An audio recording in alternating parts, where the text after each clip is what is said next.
शराब 30 या 60 ml के पैग में ही क्यों दी जाती है? क्या होता है इसका मतलब? पीने वालों को भी नहीं पता होगा। एक छोटे पैक का मतलब होता है 30 मिलीलीटर शराब और बड़े पैक का मतलब होता है 60 मिलीलीटर शराब। इसके आगे पटियाला पैग या कुछ और माप होती है। क्या आपने कभी सोचा है कि ये पैग होता क्या है और इसे अल्कोहल मापने के लिए ही क्यों इस्तेमाल किया जाता है? तो चलिए जानते हैं। उससे पहले वीडियो पर नए हो तो वीडियो को लाइक करके मेरे इस चैनल को सब्सक्राइब जरूर कर देना। आपने शराब पीने वालों के मुँह से जरूर सुना होगा कि वो पैग बनाकर इसे पीते हैं। आमतौर पर शराब पीने के लिए लोग 30 मिलीलीटर या 60 मिलीलीटर के पैग बनाते हैं, पर आखिर इसे पैग ही क्यों कहते हैं? भारत समेत कुछ देशों में पैग शब्द का इस्तेमाल शराब परोसने के लिए करते हैं।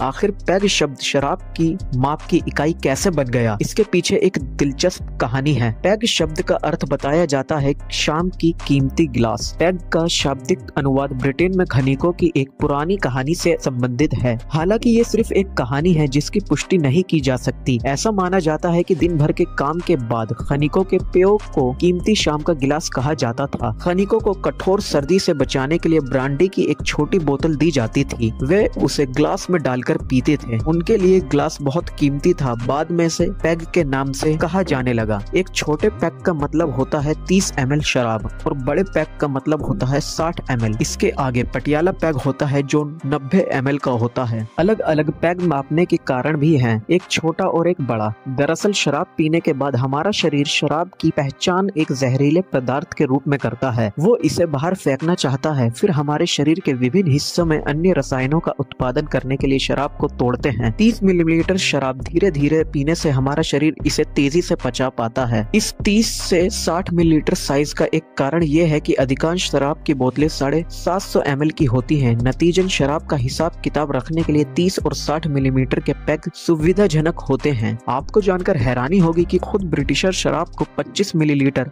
और 50 मिलीलीटर में नापते हैं। नंबर 2, इस गाँव को छू भी नहीं पाई 21वीं सदी। न बिजली है न ही है मोबाइल फोन।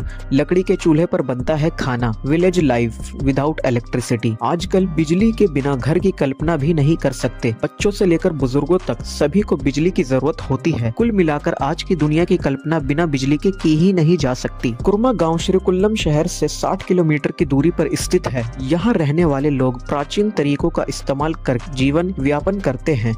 यहाँ पर लोगों को किसी भी मॉडर्न सुविधा की जरूरत नहीं है, बल्कि वो प्राचीन तरीकों से ही अपना जीवन व्यवन कर रहे हैं। कुरमा गांव के सभी घर पेंटिकटुलू यानी चूने और मिट्टी से बने हुए हैं। घर की दहलीज से प्रवेश करते ही एक हॉल होता है। हॉल के बगल में नैया, जिस तकनीक का उपयोग घरेलू जल आपूर्ति के लिए किया जाता है। हॉल के दाहिने ओर एक पूजा कक्ष होता है और उसके बगल में ही रसोई घर। रसोई में लकड़ी के चूल्हे जिन पर सभी के लिए खाना पकाया जाता है। हर हफ्ते घर में गाय का गोबर मिट्टी मिलाकर दीवार लीपी जाती है। इसके अलावा घर में शौचालय के लिए एक कमरा और नहाने के लिए एक कमरा भी होता है। उनके द्वारा उपयोग किए जाने वाले शौचालय को जैव शौचालय कहा जाता है। राख छिड़क कर वेस्ट को विखंडित किया जाता है और इसका खाद के रूप में इस्तेमाल किया जाता है।